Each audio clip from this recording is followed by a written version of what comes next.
میرے آقا و مولا صلی اللہ علیہ وسلم نے فرمایا کہ جنتی کسی بات پر حسرت نہیں کریں گے، پچھتاوا نہیں ہوگا جنتیوں کو۔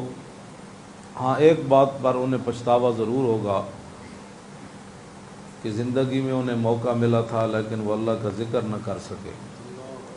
حضور نے فرمایا جنتی بھی ہاتھ ملیں گے اس بات پر کہ انسان کو وقت اللہ تعالیٰ دے اور پھر اس کے اندر وہ وقت ضائع کر دے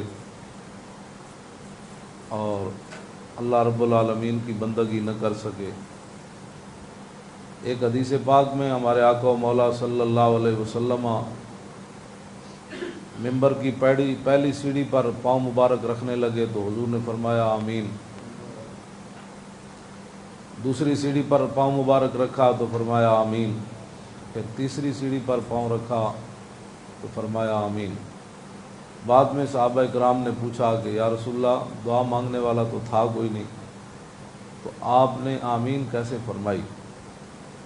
تو نبی علیہ الصلوۃ والسلام نے فرمایا کہ جب میں نے پہلی سیڑھی پر قدم رکھا نا تو جبریل آ گئے، انہوں نے ایک دعا کی، میں نے اس پر آمین کہی۔ وہ دعا کیا کی کہ یا رسول اللہ جو آدمی اپنی زندگی میں رمضان المبارک پائے اور پھر وہ اس وقت سے فائدہ اٹھا کر اپنی بخشش نہ کرا سکے وہ برباد ہو جائے۔ تو حضور نے فرمایا، میں نے فرمایا آمین۔ فرمایا جب میں نے دوسری سیڑھی پر پاؤں رکھا تو جبریل نے دوسری دعا کی کہ یا رسول اللہ صلی اللہ علیہ وسلم وہ بندہ بھی برباد ہو جائے کہ جو اپنی زندگی میں ماں باپ دونوں یا دونوں میں سے ایک کو پائے پھر ان کی خدمت کر کے جنت نہ لے سکے تو وہ بھی برباد ہو جائے۔ تو حضور فرماتے ہیں میں نے فرمایا آمین۔ فرمایا جب میں نے تیسری سیڑھی پر پاؤں رکھا تو جبریل نے تیسری دعا کی کہ یا رسول اللہ صلی اللہ علیہ وسلم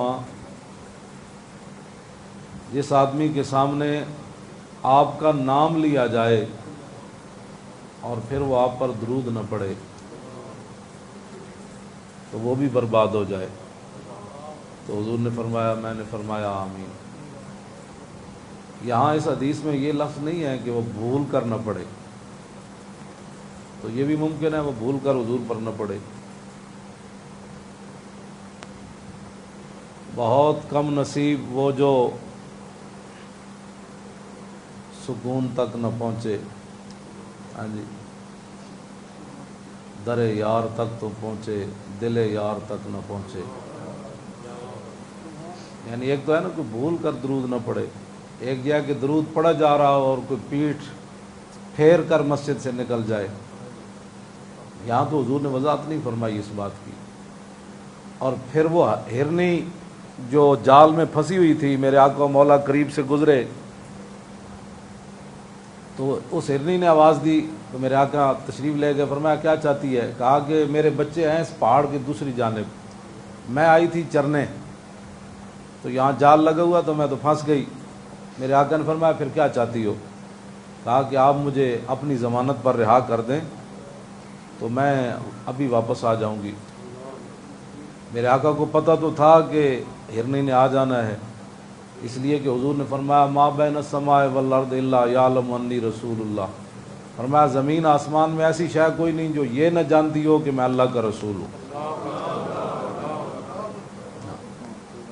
تو میرے آقا کو پتہ تو تھا کہ اس نے آ جانا ہے، لیکن آپ چاہتے تھے کہ یہ خود بول کر بتائے کہ مجھ پر درود نہ پڑھنے والے پر کتنی اللہ کی لعنت ہوتی ہے۔ حضور نے فرمایا اگر تو نہ آئی، میرے ساتھ وعدہ کر کے نہ آئی تو پھر وہ ہرنی کہنے لگی یا رسول اللہ اگر میں آپ کے ساتھ وعدہ کر کے نہ آئی نا تو پھر مجھ پر اس آدمی جتنی لعنت ہو کہ جس کے سامنے آپ کا نام لیا جائے وہ آپ پر درود نہ پڑے۔